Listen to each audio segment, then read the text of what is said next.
All right, fifth grade, today we are drawing a still life from direct observation. Direct observation means I'm looking at whatever it is that I'm drawing as I draw. Drawing like this helps me to become a better observer of my world and be able to draw more accurately. So I'm going to demo how to draw this.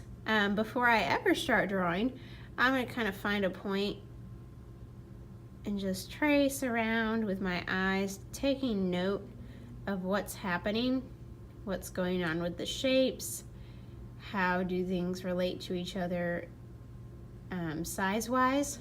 So for example, when I look at this, I see that I've got kind of a square cube-shaped container that is filled with rocks that has a plant that's about the same height, maybe even taller than the container.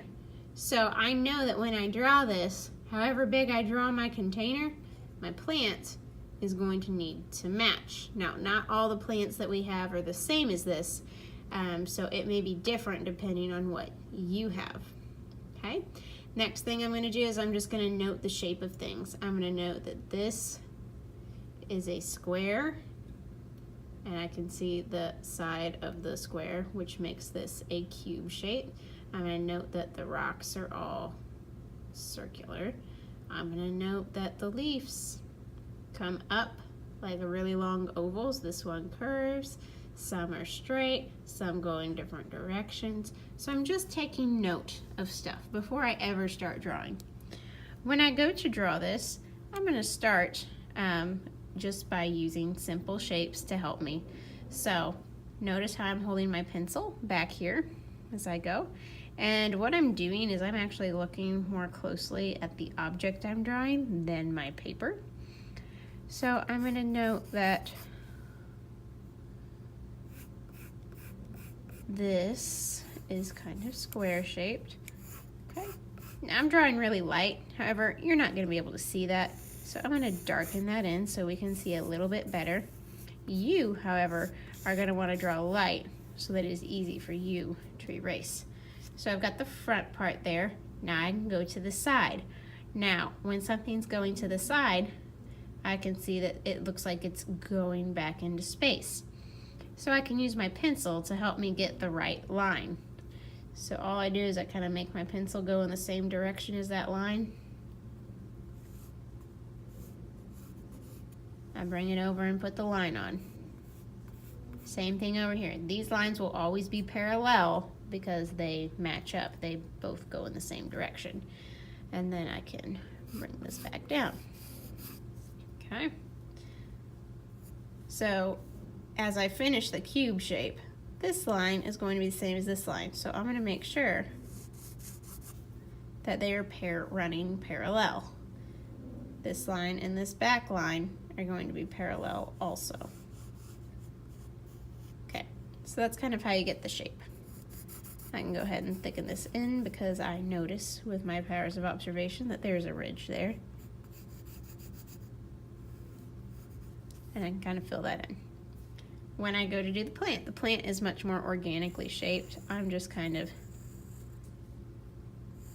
looking at what these things are doing. And I'm going to draw them. Now, they're going to be longer and taller than I might naturally want to draw them, but I'm remembering that my plant is just as tall as my vase, if not taller. So that means my plant needs to come up to at least here for it to make sense. So I'll go ahead and add my plant in. I'm paying really close attention to the different leaves. All it is breaking it down into simple shapes so that I'm not getting overwhelmed with what's happening.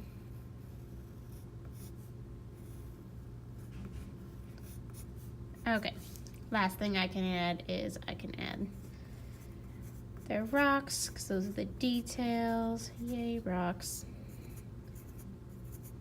And you're going to want to practice this a couple of times. on the back, and then maybe flip it over on the front. When you draw it on the front, you want to draw it really big So this is actually too small. I just did it for your demonstration, but you need to draw it bigger so that it takes up all the lovely space on your paper.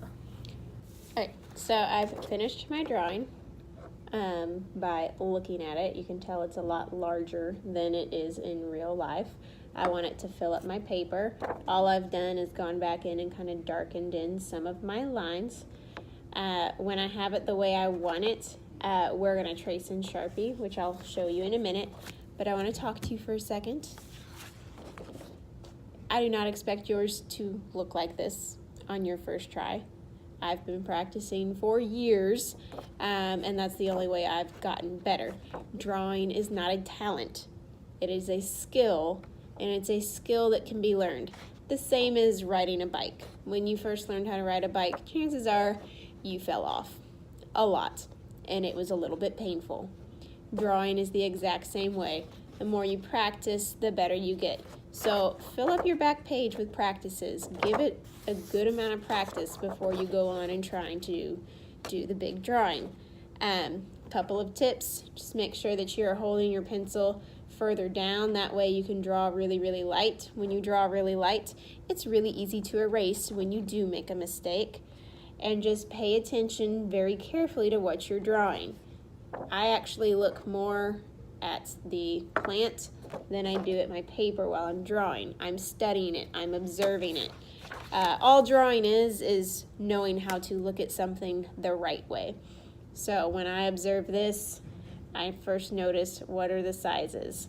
This cup at the bottom is the same size as the plant at the top. They're about equal size. So then I start to notice the shapes of things. Okay, this is kind of like a square, but it goes in a little bit. Notice where the lines are going. All drawing is being a good observer.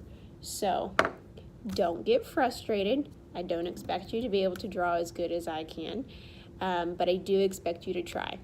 It's okay to hate it. It's okay to not like it. It's okay to get frustrated, but it is not okay to quit and stop. I want you to keep trying, and the more you practice, the better you get.